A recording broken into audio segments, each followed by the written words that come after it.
اسلام کو بدنام اور مٹانے کی ناکام کوششیں کرنے والے لاکھوں لوگ آئے، لیکن ان سب کو ذلت و رسوائی کے علاوہ کچھ نہیں ملا۔ تباہی و بربادی ہی ان کا مقدر بنی، کیونکہ بے شک اللہ تعالیٰ نے خود اسلام کی حفاظت کا ذمہ لے رکھا ہے۔ ترکی کے نام نہاد مسلمان جو ایک دین کا مبلغ ہونے کا دعویٰ کرتا ہے، وہ کیسے اسلام کا نام خراب کرنے کی ناکام کوشش کر رہا ہے؟ برہنہ لڑکیوں کو نچوانے والا ترک شخص کون ہے؟ اسلام کے نام پر وہ بےہودہ اور مکروہ کام کیوں اور کس کے کہنے پر کر رہا ہے؟ ایسا گھناؤنا کام کرنے پر اس کو کیا سزا ملی ہے؟ یہ سب جانیں گے آج کی اس ویڈیو میں، تو ویڈیو کو آخر تک دیکھیں اور پسند آئے تو دوستوں کے ساتھ شیئر کر دیجئے گا اور چینل کو سبسکرائب کرنا مت بھولیے گا۔ تو بنا ٹائم ضائع کیے بڑھتے ہیں ویڈیو کی طرف۔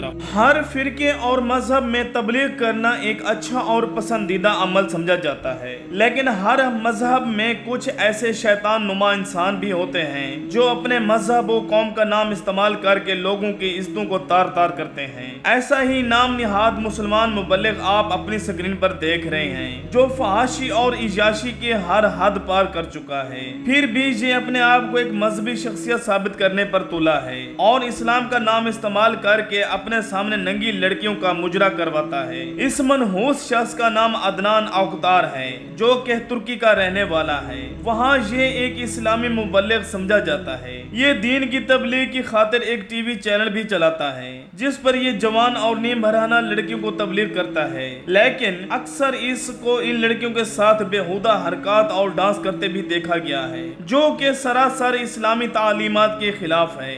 یہ بات یہی ختم نہیں ہوتی، بلکہ اس نے اپنا ایک الگ فرقہ بھی بنا رکھا ہے۔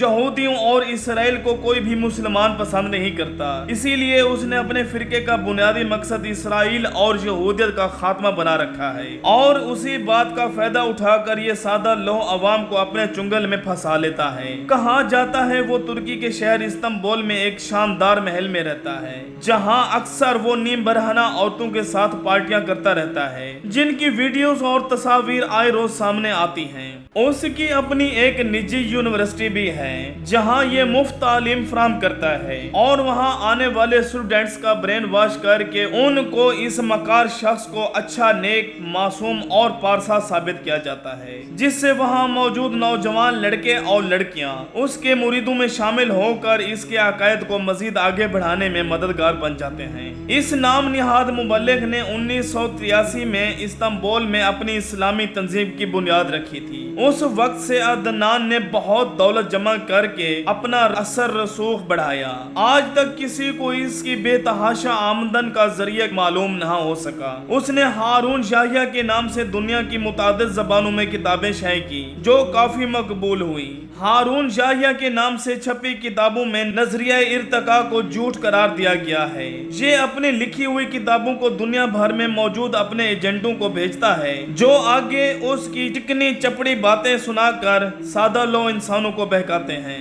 بی بی سی کو ایک انٹرویو میں عدنان نے ڈارون کے بارے میں کہا کہ ایک پرنسپل ہے جس سے دور حاضر کے دہشت گرد متاثر ہیں۔ ہٹلر، سٹالین اور دیگر مشہور دہشت گردوں نے کہا تھا کہ وہ سب ڈارون کے زیر اثر ہیں۔ ڈارون ایسی ہستی ہے جس کے بغیر دہشت گردی کا تصور بھی نہیں کیا جا سکا۔ عدنان اوکتار نے دعویٰ کیا کہ ہٹلر کو ڈیپ سٹیٹ اقتدار میں لائی تھی۔ ڈیپ سٹیٹ ایک سازشی نظریہ ہے جس کے بارے میں کہا جاتا ہے کہ طاقتور لوگوں کے ایک گروپ کا حکومت اور فوج کے ساتھ تعلق ہوتا ہے۔ اس گروپ کو حکومتی پالیسی اور قانون میں رد و بدل کا اختیار ہوتا ہے۔ عدنان اوکتار کے فرقے کے بارے میں تحقیقات کے بعد یہ شواہد بھی ملے ہیں کہ اس میں خواتین کو اس بارے قائل کیا جاتا ہے کہ وہ سیکس کے سیشنز میں شرکت کریں، اور اس دوران ان کی ویڈیوز اور تصاویر بنائی جاتی ہیں تاکہ وہ کبھی اس فرقہ کو چھوڑنا چاہے تو ان کو بلیک میل کیا جا سکے۔ اس تنظیم میں شامل ہونے والی خواتین کے بارے میں بتایا جاتا ہے کہ